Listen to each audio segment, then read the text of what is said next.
ते स्वरूप आहे, ते अमृत आहे.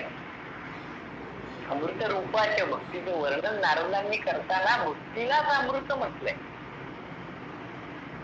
कारण भक्ती सिद्ध झाली की जो अनुभव येतो तो भक्ती असा न राहता भक्त म्हणजे एकरूपत्वाचा अनुभव आहे. भक्ती करताना द्वैत भावातूनच केली जाते, ती विभक्तीतूनच केली जाते. पण विभक्तीचे सर्व प्रत्यय काढून ते जे अहम, अहम हा प्रथम पुरुषी एकवचनी शब्द आहे, याला इतर जे विभक्ती प्रत्यय लागतात, माझं, माझ्यासाठी, माझ्यापासून, माझ्या करता, माझ्यामुळे, ते सगळे विभक्ती प्रत्यय काढून टाकायचे असतात. ते काढून टाकले की मग जो शुद्ध अहम उरतो तो ब्रह्मरूपाचा आहे. ते मूळ आहे. चिदाभासाने त्या मूळ स्वरूपाशी एकरूप व्हायचे, नाही तो एकरूपच आहे. म्हणून अंतःकरणामध्ये जे आलं ते आभास आहे, हे ओळखायचं. आणि तो प्रकाश जो आहे, तो प्रकाश मूळ जो आहे तो मी आहे. ही श्रद्धा अंतःकरणामध्ये दृढ असणं परमार्थ मार्गामध्ये याला साक्षात्कार म्हटले. मुख्य भक्तीचा निश्चय, शुद्ध ज्ञानाचा निश्चय, ते निश्चय, निष्ठा याची सुरुवात श्रद्धेला आहे. श्रद्धा म्हणजे अनुभवपूर्व मनाशी बांधलेली कुंगाट. मला काही ताप आला, मी डॉक्टरांच्याकडे गेलो. कशा करता गेलो? त्या डॉक्टरांना माझ्या आजाराची परीक्षा करता येईल हा विश्वास माझ्या मनात आहे. त्या डॉक्टरांनी मला औषध दिलं. हे औषध घेतल्यामुळं माझा आजार बरा होईल अशी जर श्रद्धा, असा विश्वास माझ्या मनामध्ये नसेल तर माझा आजार लवकर बरा होत नाही. वैद्यक क्षेत्रामध्ये काम करणारे यांना विचारा आपण. डॉक्टरांवरती श्रद्धा पाहिजे, डॉक्टरांनी केलेल्या उपाययोजनेवरती श्रद्धा पाहिजे. ती इतकी दृढ पाहिजे की यामुळं मला नक्की फरक पडणार आहे असा एक दृढ विश्वास मनामध्ये असेल तर चटकन आजार बरा होतो. वैद्यक शास्त्रामध्ये याला मान्यता आहे. याला श्रद्धा म्हणतात. अनुभव नाहीये, पण सगळे सांगतात की या डॉक्टरांच्या हाताला गुण आहे, ते औषध देतात त्यामुळे लगेच फरक पडतो. मी इतरांचं ऐकून त्यांच्याकडे जातो ही अंधश्रद्धाच आहे. पण जेव्हा मला स्वतःला अनुभव येतो तेव्हा तो अनुभव मी इतरांना सांगायला लागतो की नाही बरोबर आहे, त्यांच्या हाताला गुण आहे बरं का, तुम्ही जा त्यांच्याकडेच जा, ते देतील ते औषध तुम्ही घ्या, ती स्वच्छ पाळा, तुम्हाला चटकन आराम पडेल. हे मी खात्रीपूर्वक जे बोलतो ती निष्ठा असते. निष्ठा उत्पन्न होण्यापूर्वी अंतःकरणाची जी एक अवस्था आहे ती श्रद्धा आहे. आणि म्हणून या श्रद्धेमध्ये 3 भाग पडतातच, सात्विकी, राजसी, तामसी. राजस आणि तामस श्रद्धा यांचा पूर्ण त्याग करायचा आहे. आणि सात्विक असणारी श्रद्धाच आपल्या अंतःकरणामध्ये दृढ राहील असं जर का केलं तर मुख्य भक्तीचा निश्चय, शुद्ध ज्ञानाचा निश्चय, हे माझ्या अंतःकरणामध्ये निश्चय तयार होतील, म्हणजे निष्ठा तयार होईल. आणि निष्ठा हीच मला आत्मप्रचिती घडवण्यासाठी उपयोगी पडते. निष्ठा म्हणजे अनुभव आहे. अनुभूती, आत्मप्रचिती म्हणजे या शब्दांचे अर्थ काय आहेत, वेगळे नाहीये. परमार्थ मार्गात आचार्यांनी आपल्या गुरूंनी जे मार्गदर्शन केले जो भाव आपल्या अंतःकरणाचा असायला पाहिजे असं त्यांनी सांगितलंय, तो आपल्या अंतःकरणामध्ये दृढ धरून ठेवणे, निश्चयाने धरून ठेवणे. निष्ठेन तिष्ठते, निश्चयेन तिष्ठते इति निष्ठा. निष्ठेची व्याख्या करताना हीच केलेली की निश्चयाने एका ठिकाणी स्थिर होणे. एका ठिकाणी म्हणजे एका जागी उभं राहणे, एका जागी बसून राहणे असं नाहीये. अंतःकरणामध्ये संकल्प विकल्प बंद करणे, मनाचं काम बंद करणे. आणि संकल्प विकल्प बंद झाले असताना बुद्धीमध्ये विवेकाच्या साह्याने जी स्थिरता येते तिला निष्ठा म्हणतात. या निष्ठेनं अंतःकरण भरून जाणं म्हणजेच भगवंताचा आपल्या अंतःकरणामध्ये अनुभव येणे. हा परमार्थ मार्गातला विचार आहे. श्रद्धा हा साध्य करून घेण्याचा भाग आहे. तपश्चरणेने तपानेच ती सिद्ध होते. त्यासाठी तितिक्षा सहन करावं लागतं. ध्रुव बाळांनी तप करताना त्याला कुठला सुख सुविधा त्या वनामध्ये जिथं जाऊन त्यांनी तपाचरण केलं, मधुबनामध्ये गेला. तो नाव मधुबन आहे, पण तिथं मधु अनुभव असेल का तो अखेरीला मिळाला. पण तिथं जाताना काटे कुटे व्याघ्र सर्पादी हिंस्र प्राणी श्वापद, अन्न द्यायला तिथं कोणी नाही. घरात आई वाढून देते, सगळे लाड पुरवते, आज पावभाजी करते. तिथं कोण होतं करून घ्यायला? ध्रुव बाळांनी झाडाची पानं खाऊन तपश्चर्या केली, नुसतं पाणी पिऊन तपश्चर्या केली, नुसता वायू भक्षण करून तपश्चर्या केली. अंतःकरणामध्ये दृढ श्रद्धा असल्याशिवाय हे आचरण, ही तितिक्षा साध्य होऊ शकत नाही. यातून एक नक्की आपल्याला लक्षात येईल की शमदम उपरम तितिक्षा श्रद्धा हे एकमेकावरती अवलंबून आहेत, एकमेकात गुंफले गेलेले. एकच एक गुण मी घेईन आणि त्याचा अभ्यास करेन, तो साध्य करून घेईन आणि मग पुढच्याकडे जाईन असं नाहीये. या सहाही गुणांचा सातत्याने अभ्यास करत ते एकमेकांच्यात कसे गुंतलेले आहेत हेही तपासत हे सहाही गुण आपल्या अंगी बाळगून घेणे आवश्यक आहे. म्हणून साधन चतुष्टयामध्ये या सहा गुणांचा समुच्चय आहे, समन्वय नाहीये. समन्वय म्हणजे एकानंतर एक आहे, समुच्चय म्हणजे एका वेळेला सर्व. या सर्वांचा अभ्यास एका वेळेलाच होतो, वेगवेगळा स्वतंत्रपणाने होत. म्हणून जेव्हा श्रद्धा असा विषय येतो त्यापूर्वी शमदम किंवा हेच श्रद्धा दृढ होण्यासाठी आवश्यक आहे.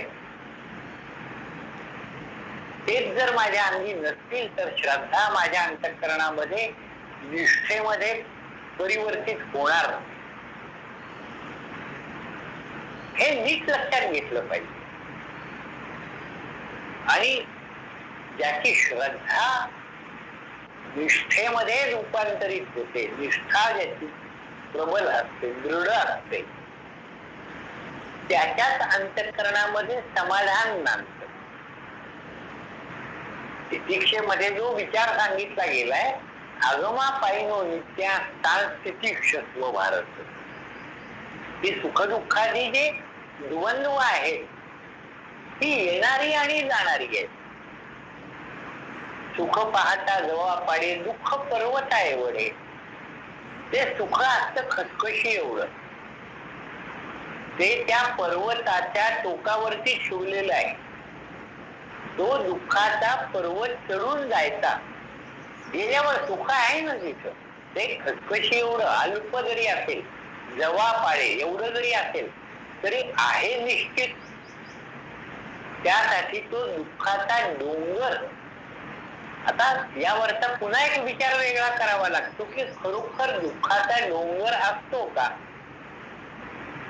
कारण जेव्हा बुद्धिवादी मनुष्य बोलायला लागतो तो म्हणतो हे जे तुमचं सांगणं आहे ना, हे झोपडपट्टीमध्ये राहणाऱ्या दरिद्री माणसांसाठी आहे.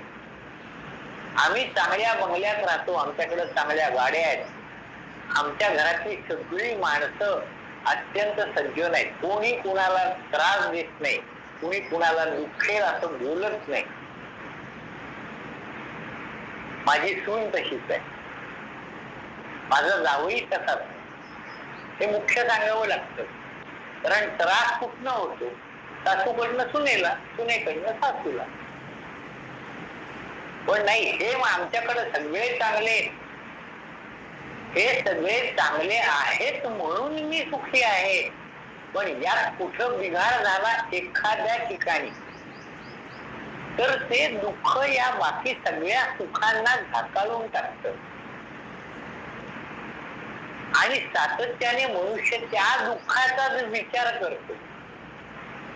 असलेलं सुख त्याला भोगता येत नाही म्हणून सुख पाहता जबाबदारी. आणि दुःख या सुखाला झाकून टाकतं.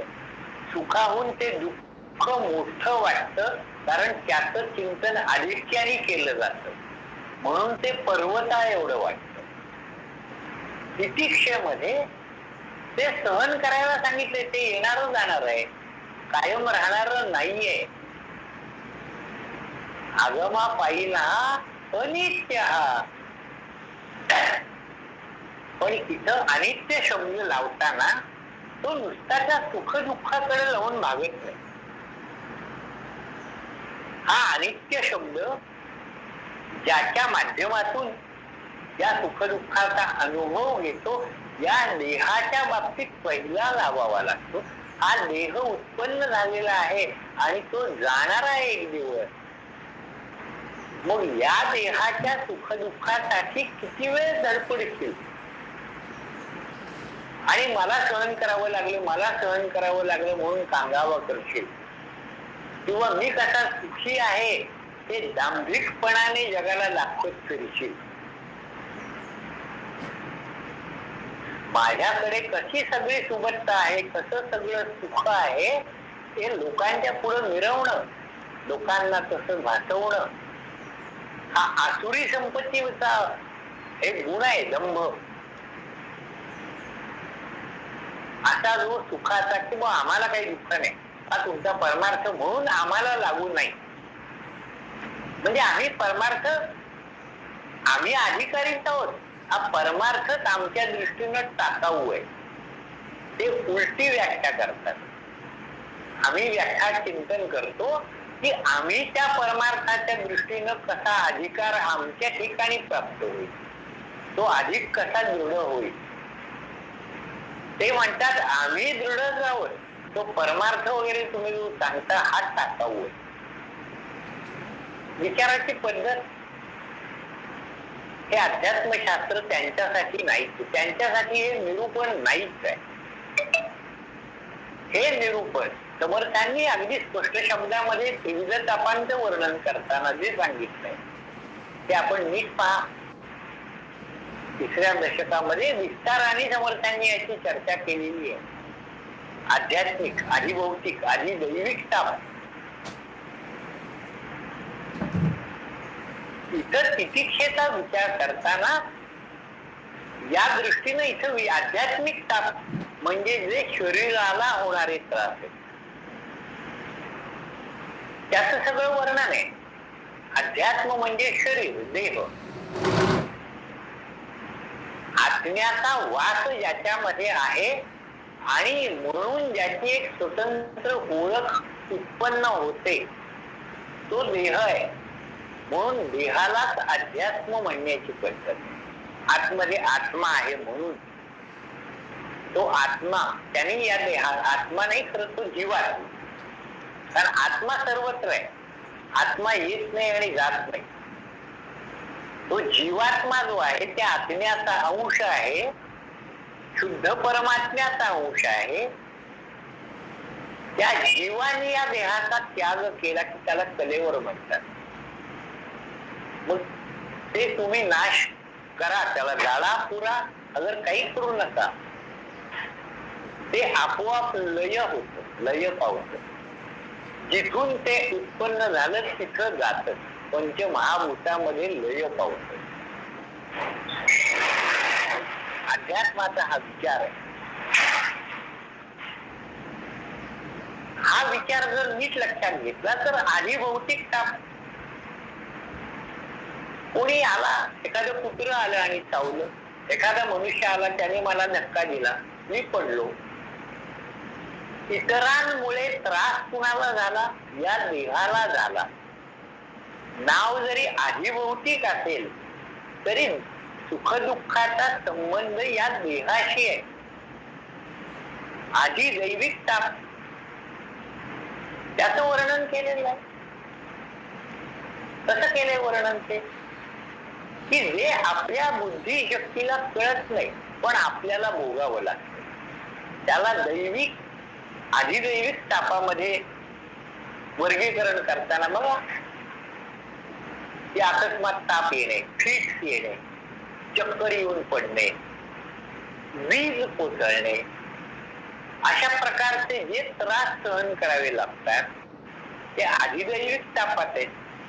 हे त्रास कुणाला होतात? ताप कुणाला येतो? वीज पडली तर मृत्यू कुणाचा होतो? कुत्र कुणाला चावतो? कोणत्याही तापाचा विचार केला तर तो या देहाशी संबंधित आहे आणि हा देह अनित्य आहे, तो उत्पन्न झालेला आहे, नाश पावणाराच आहे. आणि म्हणून त्याच्या सुखदुःखाचा विचार न करता सुखरूप असणारा जो मी, हे सुख आणि दुःख याचा स्वतंत्रपणाने विचार करू शकतो, विवेकाने त्यांना ओळखू शकतो, तो खरा मी कोण आहे याचा शोध घ्या. आणि तो शोध घेईपर्यंत सर्व सहन करा. ही तितिक्षा, शमदम उपरम यातूनच सिद्ध होते, श्रद्धा त्यातूनच तयार होते आणि समाधानही या सर्वांचा परिपाक म्हणून अंतःकरणामध्ये तृप्तीचा अनुभव येतो, समाधान प्राप्त होते. भक्तीचा परिणाम काय आहे? यल्लब्ध्वा पुमान सिद्धो भवति अमृतो भवति तृप्तो भवति. तो तृप्त होतो. आणि असा जो या देहामध्ये राहून विवेक वैराग्य आणि समाधी षट या गुणांनी युक्त झालेला आहे, असा अधिकारी पुरुष मुमुक्षु असतो, खरा मुमुक्षु असतो. बद्ध मुमुक्षु, साधक आणि सिद्ध, 5व्या दशकामध्ये याचं सविस्तर वर्णन समर्थांनी केलेलं आहे. आपल्याला काही प्रत्येक समास यासाठी पुन्हा पाहत जायची आवश्यकता नाहीये.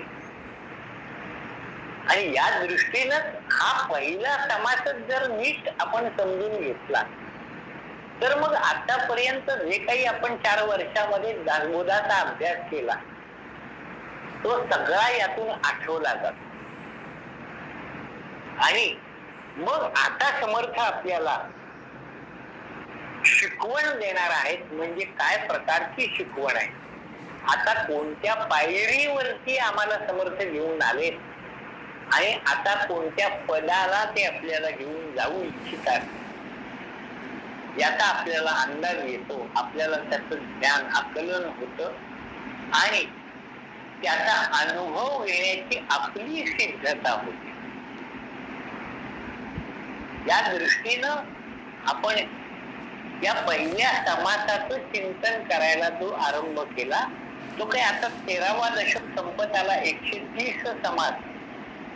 आता ओळीनं पुन्हा बघत जायचं कारण नाही, परंतु याच्या मागचा जो विचार आहे तो या पहिल्या समासातून आपल्याला स्पष्ट केलेला आहे. तो आपण 4 वर्षामध्ये त्याचा अभ्यास करत आलेलो आहोत. या शिकवण निरूपण समासाच्या निमित्ताने तो अभ्यास आपल्याला आठवायचा आहे आणि त्यासाठी हा सगळा खटाटोप चालू आहे. तो अधिकार आपण संपन्न झालोच का अधिकार संपन्न? तर आपला ग्रंथाचा अभ्यास आतापर्यंत झाला, तो योग्य झाला नसेल तर मला आरंभापासून तो अधिकार प्राप्त व्हावा हाच अभ्यास अजून करावा लागेल. पुढच्या समासातून समर्थांनी जे सांगितलंय ते आपण वाचायचं, ते ऐकायचं, परंतु त्याच्या मुळाशी आपण अधिकार संपन्न होतो आहोत का हे आत्मपरीक्षणही करणं आवश्यक आहे. आणि तसं आपण आत्मपरीक्षण करत या ग्रंथाचं चिंतन पुढं करत जाऊया. या एका मुद्द्यावरती आज आपण थांबूया. उद्या सकाळी 6 वाजता पुन्हा भेटूया. तोपर्यंत आपले चिंतन मनामध्ये चालू आहे ते चालूच राहू दे. इतकीच प्रार्थना आपल्या चरणी आणि यासाठी इतके निरूपण ठेवा आपल्या चरणी समर्पित. जय जय